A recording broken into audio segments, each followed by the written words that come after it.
Hello, Nicola. Welcome to the podcast. Thank you so much for having me, Leanne. I'm so thrilled to be here. Me too. We're automatically kindred spirits. I can feel it. It's only been a few minutes, and here we are, speaking the same language, excited to talk about a really important thing. But before we dive into that, I'd love for you to tell us what you do, because it's a really unique version of empowering people that you take. Yeah. Thank you for asking, Leanne. And for everyone listening, hi, I'm Nicola Navon, and I'm a relationship communication and leadership coach. So I work with both high achieving couples and individuals and leaders and execs in the workplace to build more fulfilling relationships across the board, across all areas of life, as well as working on communicating in ways that leave a deeper impact on the people that we care about. Because I truly believe, this work for me was born from my own desire to have an impact and not being able to have an impact. And I truly believe the key to our fulfillment in life is being able to impact people. Yes. Ooh, I love that so much. It's so beautiful. Well, we're here today to talk about, many facets of a topic. We could probably be here all afternoon, but I'd love to start to define, pull apart, and kind of give voice to this idea of the balance between masculine and feminine. And why this topic is so exciting for me is because I had a major aha moment in my enlightenment and awakening season of I am both. I am dual. I have masculine traits, I have feminine traits. I embody both in me. I have things that are very powerful about me that tend to be masculine things. And I have really powerful things that tend to be feminine things. And they both belong. But yet we have constructed a world, particularly our professional worlds, that tend to operate in more of a masculine way. And it's doing a disservice not just to women, which a lot of people are talking about, but it's also doing a disservice to the men because we are all, let's use the phrase, we're all out of balance. Can you talk about what out of balance means and what imbalance might look like? Yes, I love that we're bringing this in. And this is truly a core foundation of the work that I do because when we're in balance, and we can talk about what that looks like in different angles in the workplace and in romance and life internally, but when we're in balance within, our relationships are in balance. Our life is in balance. So we think about balance like if you're off balance on a scale, what happens? It tips over. That's if we're off balance in the workplace, what happens? We're we lead to burnout. We're more focused in the doing. We're not taking time to nurture our feminine, going inwards, nurture our well being. When we're off balance in our relationship, one person is giving more than they're taking. What happens? It leads to resentment, it leads to frustration. And those dynamics don't feel good. It doesn't feel fulfilling.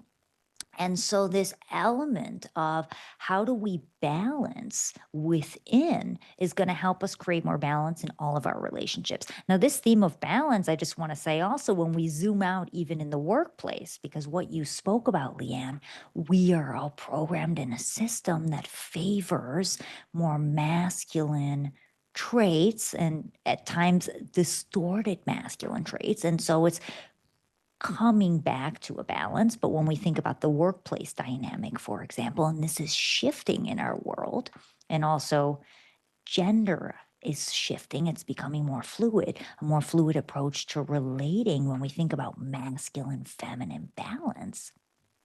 For example, in the workplace, we tend to favor productivity as time spent, hours spent on the job, and favoring that over emotional well being, reflection, thinking critically over acting quickly. And so, even this theme of balance can take place in a workplace culture. It's across the board. Yeah. Mhm. Yeah, I just wanted to set it up that way. I love And it's it. such a deep topic. Yeah. And so, with the masculine and feminine, for those of you listening, if you know a little bit about it, if you don't know anything about the masculine, feminine energies, let's think of the masculine as more of the active energies. So, it is the doing. I am creating out in the world. You're launching a new business. That's your masculine energy. You're creating content. You're putting it out there. You're leading teams. You're running a new project. This is masculine energy. It's led from your solar plexus. It's your passion. It's your fire. Now, the feminine energy is essential because the feminine energy is your ability to first tune inwards, to reflect. That's going to then fuel that creation on the external. So, for example, if it's a new business idea, you need time to let that nurture, to reflect before you actually launch this idea. After your business is launched, you need time to go into the feminine. I'm going to observe what's working, what's not, what do I need to shift, where can I bring in new opportunities for more revenue in my business. In relationship, let's say the masculine, feminine, your masculine is also your voice. It's you asserting your boundaries, you asserting your desires, you leading the direction of the intimacy in the relationship. This is what I want. Let's plan this trip. This is what I value. Can we incorporate this into the family dynamic? Now, your feminine in partnership is also going to be the ability to intuit. It's going in. You got to go in and separate to be attuned to the subtleties. Ooh, I see partners triggered in this moment. Oh, I feel like there's something deeper beneath what they're saying. Let me feel into that. Oh, I'm noticing my body closing when they're making this comment. That's telling me something.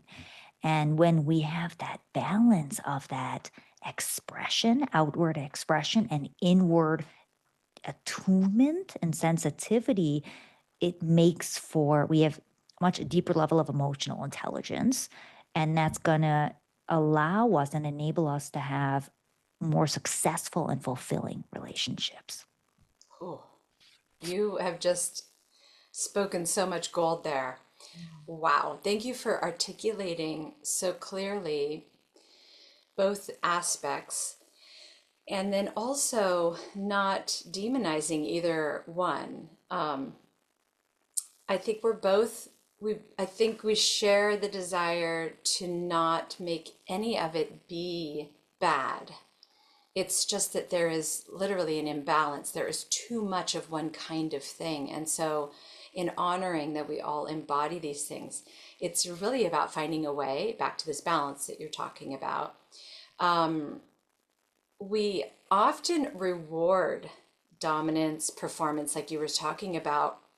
We really believe that what we're doing isn't valuable unless we're breaking a sweat and we are exhausted at the end of the day, and we can prove without a doubt with something we've produced that we have put the time and the work in.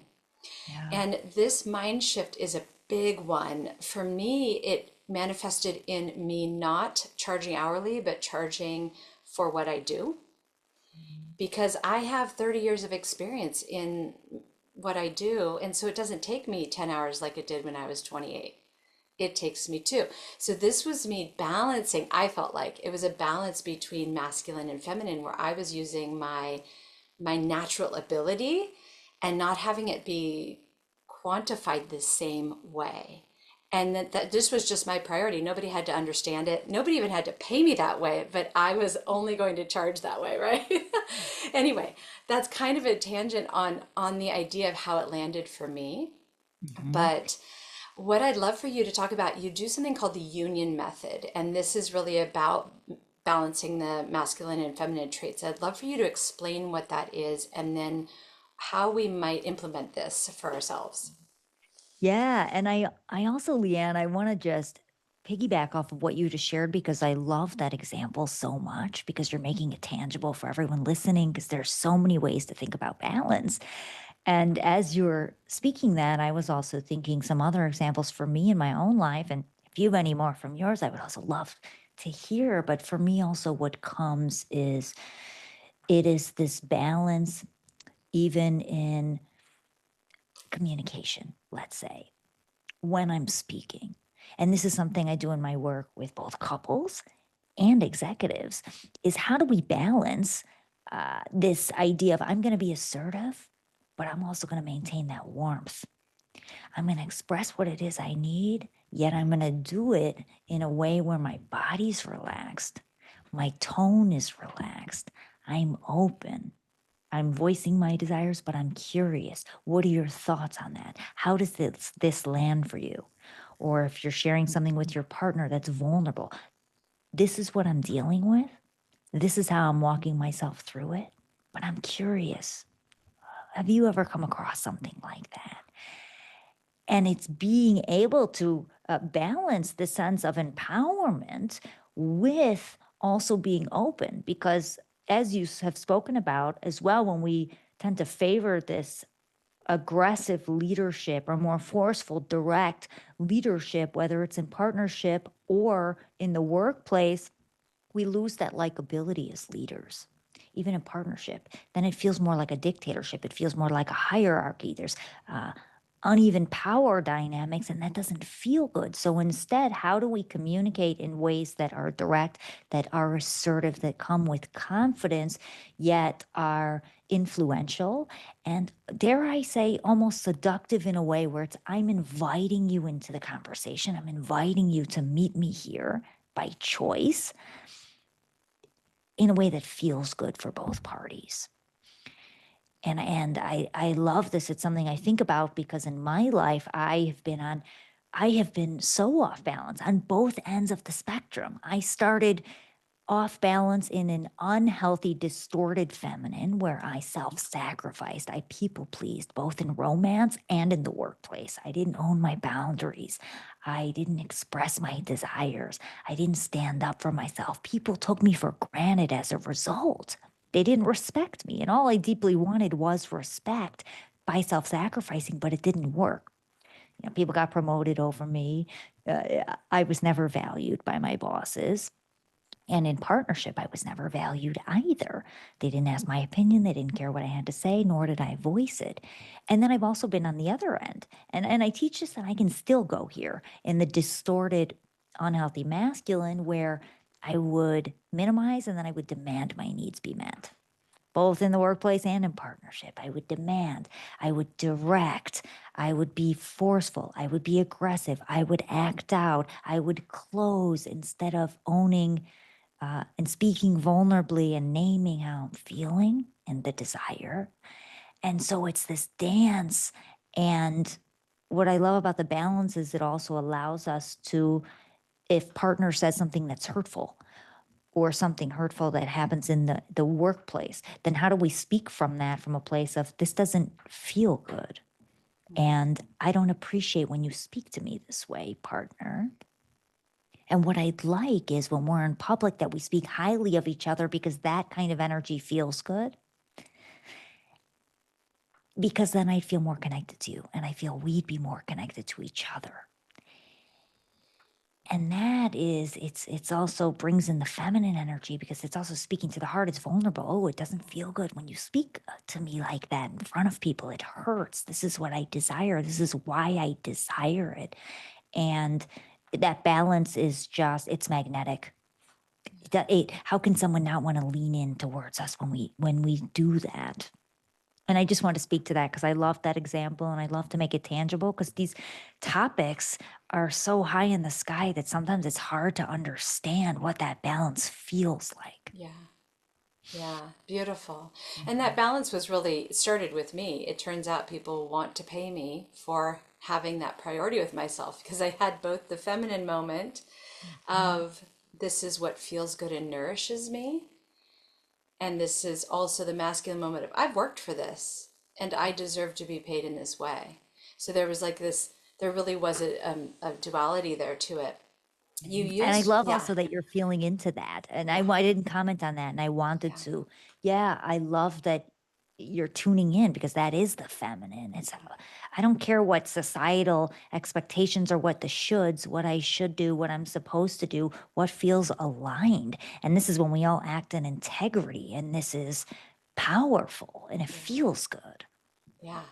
It really feels like the place that it all begins. Because when we are not in alignment, in honoring our duality in ourselves, we are unable to do that, hold that for other people, right? We want to control, we want to tell them what to do, we want to withhold, we want to do all of these things that further the problem, right?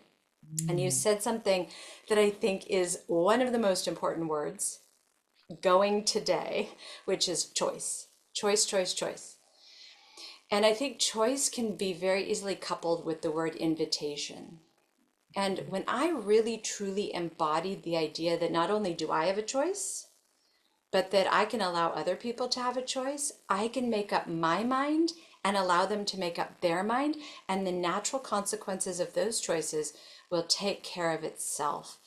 And we are often so caught up in a certain outcome. We decide with our head what we want the outcome to look like. And so then we get in the way of the real gift of what could be true because we're meddling in this outcome, this vision of an outcome.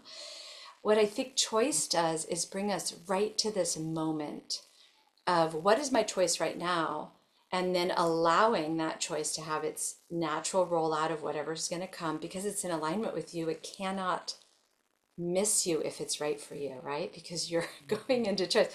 I just love the word choice. And I have a hunch, I'd love for you to comment on that in the context of you working with CEOs and couples, which are on the surface very different things, seemingly very different things. But alas, we are all human. So, what do you find that is the common thread between your work, between those two types of people or two roles, let's say? And does choice and invitation to make a choice play into that? Mhm. It's kind of a I love two-parter. that. Yeah. This is so valuable, this question, because for me, what I believe is leadership isn't compartmentalized, and how we lead in partnership impacts how we lead in the workplace, or it's mirrored, and vice versa. And so being able to master this art of influential, impactful communication, effective communication, to whether it be to move your partner emotionally, to have a hard conversation about a hot button topic they've been avoiding, to get your partner to take that next trip, to get them to do the errand that they said they would do and are maybe not doing it, to get them to hear your perspective, is the same skills that we use as leaders in the workplace to motivate and inspire our teams, to inspire collaboration with our colleagues, to get our colleagues who may, or different stakeholders who have different points of view or different interests, to align to a shared goal. And so that balance is valuable because when we can master that, we're able to communicate in ways that are visionary, that bring intrigue, that pull people into the story. It's no longer about just because I'm in a place of leadership, I lead. No, people don't rally behind a person. They rally behind a cause. They rally behind a movement. And so as we master our communication and we learn what drives people emotionally, what drives our partners emotionally, what drives our employees emotionally, our organization, it's going to allow us to have such a deeper impact in the world. And that's what we all want. I'm gonna take a Wow. pause. Wow. I mean, this is really not um, like, wait, let me, Yeah. this is really a profound way of looking at things because we are all kind of, we tend to compartmentalize. We have a persona at work. We are a certain way at work. We often treat our coworkers the way we don't treat our loved ones and spouses. Um, and then we come home and it's like we put on a different mask. And sometimes that mask is better and sometimes it's worse. I know when I was completely out of alignment and burned out and completely wrung out from my life, I was not a kind, loving person at home. My family got the brunt of me because of that. So this is really profound in that would you say that when we are in alignment, what happens to us at home and in our professional lives? You started to speak on it, but like, is there a possibility that we could be the same person no matter where we go? I love this so much because you're getting to something really deep, Leanne, which I love, which is this idea of when we're in balance, we have greater range. We have greater range in how we show up. Now, when we have greater range and greater skills in our tool belt, we know how to meet different moments with what they need. So you can be, whether you're a masculine or feminine being, you can be a romantic lover one moment, and you can be in a place of deep empowerment in the workplace and lead in one moment. And you know when to bring in humor, when to bring in softness, when to bring in directness and firmness, when to ask questions, when to pause. Let a moment land, bring silence, a little bit of awkward silence. That tension can be healthy. And in some moments, it prompts reflection. And so when we're balanced in our being, we have greater range and we're able to shift more seamlessly between the work environment to the home environment to the conflict space to now I'm going to bring in a little bit of humor and play and lighten the tension. Maybe now we have a beautiful intimate moment and the intimacy feels heavy. I now have tools to also lighten that in a given moment through my communication, verbally and non-verbally. And this is why I love this idea of balance, because it's really about being able to seamlessly shift and meet the moment with whatever it needs. Wow. Yeah. Beautiful. I heard a woman, Sandra Yancey, speak the other day. She's the CEO of eWomen's Network, which is the largest women's networking club, if you will, in the country. She's amazing. And I got to see her speak live. And something really profound she shared was that she has different habits, but at her core, she's the same person no matter where she goes. So when she's at work, she has habits of being in the professional space. And when she comes home, she shifts to the habits of being in a personal space as a wife and a mom. And then when she goes out and speaks, she has the habits of being a speaker on a stage. And I loved this so much because she is at her core the same person, but she's shifting her habits based on the circumstance, not who she is, how she behaves, how she treats people. So she was saying she actually treats her husband as with as much honor as she would somebody that she was trying to do a business deal with, right? Somebody you're trying to sort of woo. And we woo people all the time out in public, right? We're always wooing to raise our, what's the word? To raise our value and to raise our influence. But are we doing that at home? Are we trying to raise our value and influence at home? And it was very inspiring. That was a really pivotal thing for me to hear, because it is hard to be out in our masculine at work a lot of times and then come home and need to shift. It's like this, it's like we hit, it's like a shock. It's like a splash of cold water to suddenly have to get into like mom, wife, housekeeper, house runner mode when we've also been doing a lot of that masculine work at work, but then we're having to bring in the feminine. Ooh, does it get heated? Do you have any thoughts about that? Habits Yeah, I love that comment, by the way. or Yeah, behavior? I guess behavior is what I meant. Yeah, go ahead. yeah, Sorry. this behavior. And I'm excited to Yeah. also tune into if there's the replay of Sandra Yancey's speech. But Yeah. I find that so fascinating. And from the lens of masculine and feminine energetics, I also like to think of it like we can look at the masculine. Our masculine is our anchor. And what do we anchor to? That can be our values, who we be, how we show up with the people in our lives we care about. So as you're saying, with partner, how do I I value partner, so I'm going to show up in integrity with how I communicate with partner. I value healthy communication. So whether I'm doing a business deal, whether I'm talking to my team, whether I'm speaking to my partner, I'm going to embody healthy, transparent communication in all aspects. And so it's anchoring to the values, and certain elements of our feminine can shift, our emotions can shift. But to answer your question, I feel, to make it easier, because it is a challenge to shift from, if we're in our masculine at work and then we come home and we want to be in our feminine. And what's helped me, that I have to continuously come back to practice embodying, is this idea of presence. Because when I'm in presence and I'm moving slow, and I'm using my anchors of groundedness and integrity, then I can still be in my healthy masculine of holding myself, being grounded in all areas.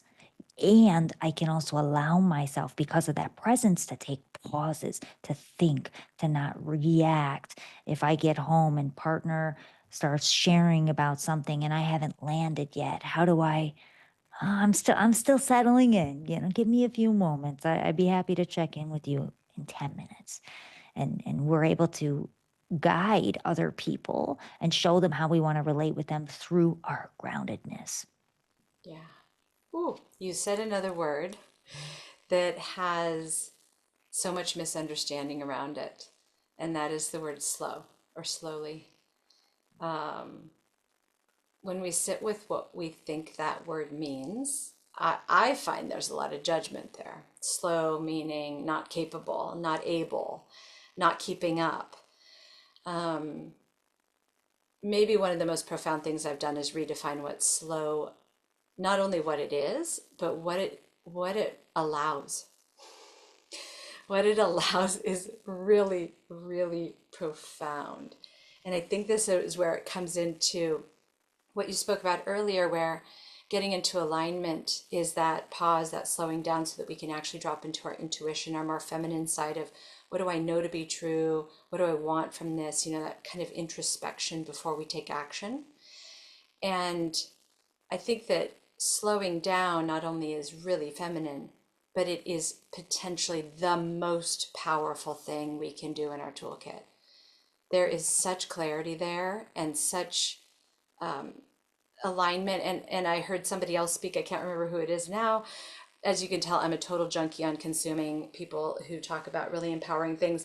But I was struck by this idea that any action taken out of alignment is futile, really, because we're doing for the sake of doing.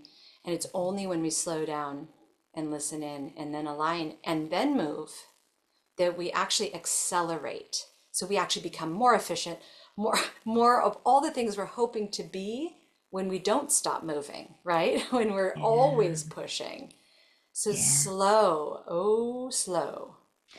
And I love this also because we're bringing in more of this element of, given our society that we're in, and capitalism as well, and this idea of who's going to be the next better, faster, stronger. It's also this scarcity mindset that doesn't make space for us to pause and to think, because we're so busy trying to do and to produce and to get to the goal quick enough. I need to do this fast enough. I need to achieve this next milestone. We don't pause. We don't celebrate our wins. We don't sit on the mountaintop and look and reflect at everything that we've done.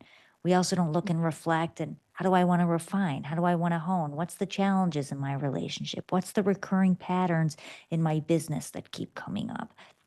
Where can I refine my core and strengthen it? And I love it, because it's also practice for me, that element of slowness and coming back to, I have spaciousness of time, and remembering, because this is also a product of our system, that time is not linear. I believe we are operating in multiple time. You can transcend space and time, and time is cyclical. And when we understand that, there's also less pressure. I'm getting a little spiritual, and I don't know if Oh, you good. you Yeah. jive with this, but Please. Yes. let me know how it lands. But I'll say that for me, also, what makes it easier is when I'm living in alignment, there will be time. And whatever we don't accomplish in this lifetime, we will accomplish in the next. Ooh. And it's setting it up for that. Well, that takes the pressure off a little bit, doesn't it? What are we meant to move forward here now? What are we able to move forward here now? It looks so different for everybody, but gives so much permission to experiment, be curious, and to see what we can do in this lifetime. That's such a beautiful thing. I love that. I love that. That opened something up in me, really, truly. Can you tell us what slow looks like in communication? How can Mm, that change communication? yeah. So for me, what comes is first, it's slowing down our reactions and observing our reactions. So if it is in a dynamic where we can give both examples, if it's in a partnership situation, and perhaps you get home, your partner is in a bad mood, you observe that. Now, maybe you want to instantly react, or it wounds you, or you want to assign a judgment. Why are you being in a bad mood? Pausing, first observing, okay, what's it activating in me? Am I uncomfortable in the silence? Am I not enjoying their facial expression? Am I making it about me? Am I insecure? Am I worried? Same thing in a workplace dynamic. If something's happening with a colleague, with your boss, with your team, it's observing your inner monologue in a point of tension, and it's pausing and feeling into what you're feeling. And then it's finding ways to speak to behaviors over judgment in order to invite conversation in from others. I'm noticing you're not making eye contact with me. I'm noticing when I'm giving you direction that you're not actually implementing it. And then you come back and ask me the same question in a different form. Help me understand what what is confusing, or what's how are you interpreting what I'm sharing? What other questions do you have? Why aren't you making eye contact? How is your day? What's alive for you? What did what I say activate in you? How did that land for you? And it's by slowing down and by asking powerful questions, because the point of communication, to really have an influence in people and impact people, is to get them to share more of themselves with us. And we want them to feel open, their hearts to feel open. And they do that when we ask questions that invite in more of their truth and create psychological safety for them to express their truth in a safe space, so that we then know what levers to pull or how we can then work with them to achieve a desired goal. It's a we, it's together, it's a team. Now, to also bring in this element of play that we just talked about, when we have that healthy masculine core, I can play. So if I'm experiencing rejection in partnership, maybe I try to do something sweet for my partner, it doesn't land, they respond with a snide comment. If I feel secure in myself and I'm holding myself safe in my masculine, you got this, Nicola, that doesn't impact who you are as a woman, a sensual being, a partner, then it's like, I'm going to play. Ooh, oh, is that how you want to be? Huh? I was trying to do something sweet for you. Do you want to rethink that? Can we try again? Can we go round two? You can play with it. Same thing in business. You can play. This isn't working. Let me try this angle and see how people are responding to it. Let me play in this direction. Uh, Same thing with new ideas. And when we allow ourselves that playfulness, which can only come when we feel secure in ourselves, which is that anchor, it's the masculine, it's a trait that we all have and can tap into. That masculine core, it then allows our feminine to play and to explore and see how people respond. I love it. And for anyone who is saying, yes, yes, yes, please, this sounds wonderful, but the idea of play or pause, slowing down, allowing, it makes the nervous system's bells and whistles go off in this massive warning of not safe, not safe, never was safe, wasn't safe at home when you were growing up, wasn't safe in college, wasn't safe in any aspect of your professional life, and now it's not safe in your own home with your spouse. That's a tough hurdle to overcome. I speak from personal experience, and I'm sure you do too. And so the nervous system, which is attached to the amygdala, which is the fight or flight, which is always trying to save us from ourselves, what are we doing to create that sense of safety within us so that play becomes a natural thing we want to do? And curiosity is a good thing as opposed to something that puts us at risk. Mm-hmm. Yeah, that's a really good question, Leanne. And for me, it's about sovereignty. And what I mean by sovereignty is I have to be able to first take care of my needs. When I'm feeling something, I need to understand what it is. I need to release the charge around it. And then I need to have a conversation about it. Because play doesn't always come natural in a heat of a moment, but it's more accessible the more that we also practice uh, slowing down our reactions and taking care of ourselves. Because if I can't hold myself and then I expect someone to hold me through something, it's not fair. It's disempowering me.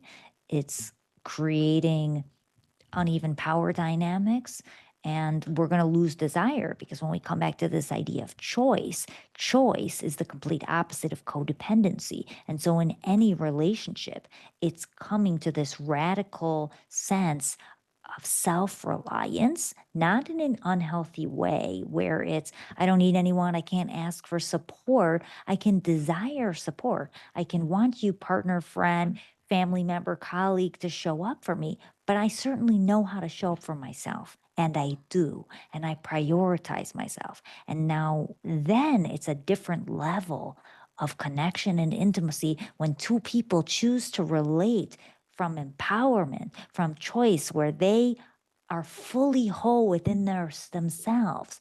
They're fully confident in who they be. But then it's beautiful what can be uncovered from then. Wow. Mm. Wow. You know what just came up when you were talking, because this is so beautiful, this is so powerful, this is so important, this is so important, is that one of the unintended consequences of the feminist movement of the 60s and 70s was that we became distrustful of our counterpart, our male counterparts.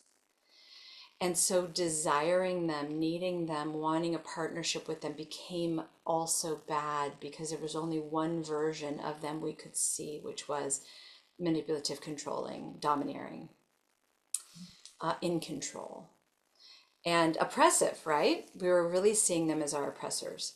True in a lot of situations, absolutely true. And the society set up as such, right? To give deference to that.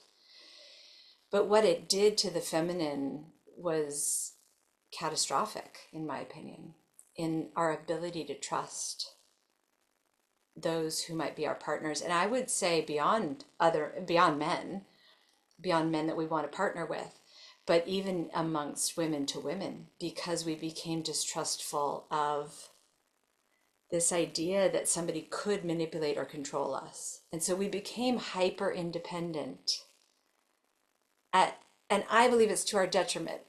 I believe it's to our detriment because we actually need each other, not only female to female friendships and sisterhood and all of these things, these mystical, magical, wise women that we are. But we also need men. We also really, really, really need them in our lives, intimately, in our professions, in our friendships, in our circles. We need their voices. We need their strong backs, their ability to manifest things into the world, right? I'm on a soapbox right now. But I think that this is the invitation of our generation, is to create a balance again between that severance, to stitch it back together, because it was severed and it has now infiltrated the two generations that has come since those women.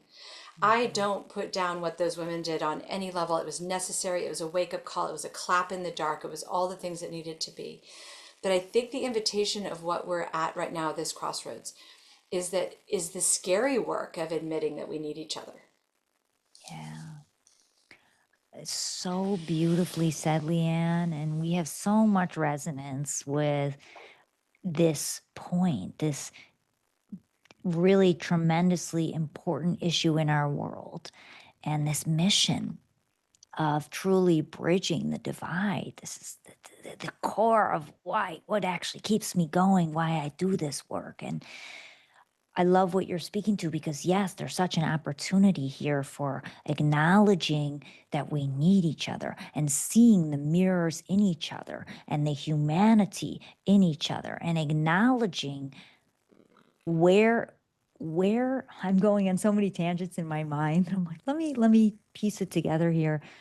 Acknowledging first, where do I have those aspects within me? Where do I try to control? Where do I try to dominate? Same thing with them. And then we have compassion, and then we understand. And then it also comes back to, I need this person. I'm also going to allow myself to receive from another. That's a choice. And that's the difference with the hyper independence. It's when we can't receive someone because we have all the answers. We can still know how to lead ourselves in an empowered way, but how are we still open to what another has to say? Because people want to be heard. And then it's less about gender and it's more about, ooh, I want to become a master at understanding people.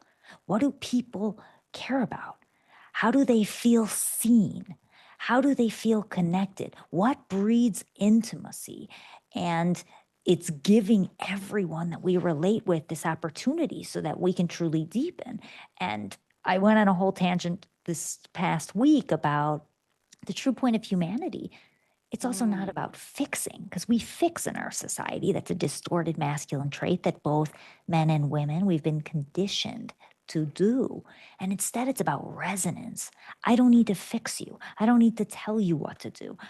I want to resonate with you. I want to give you an experience where I've gone through the same thing. And if I can't relate, I find the common entry point and I story tell about my life. And this is how we impact people. This is how people feel connected to us, even the opposite, men and women. And it's through this experience of, I see you. I understand your human experience. I understand your challenges. I understand we're both products of the system, albeit we have different expectations about how we're supposed to be based on gender, but we both suffer as a result. And it's through that we have deep compassion and deep connectedness in our humanity, because above all else, we're human first. Yes. Yes. Mm. So much goodness there. Wow. Yes, thank you. That was beautifully articulated. Oh, what this makes me think of, what this brings up in me, is how much I had to give myself those things before I could give them to someone else. How much grace and forgiveness and space, really, to be human. And I found that I was trying to oppress or control other people to the level that I was oppressing and controlling myself. And when I stopped oppressing and controlling myself like that at all, I'm trying, right? We're all trying. I had so much more grace for myself. And then I felt the grace spring up like little spring shoots for other people.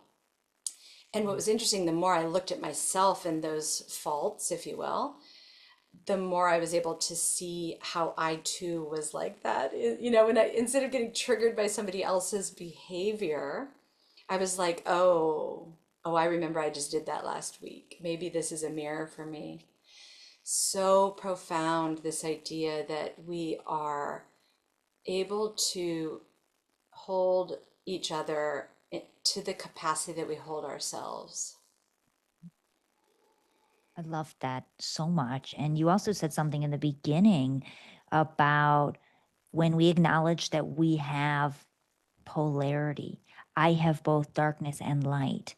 I can be a deeply empowered, confident person, who also has wounds.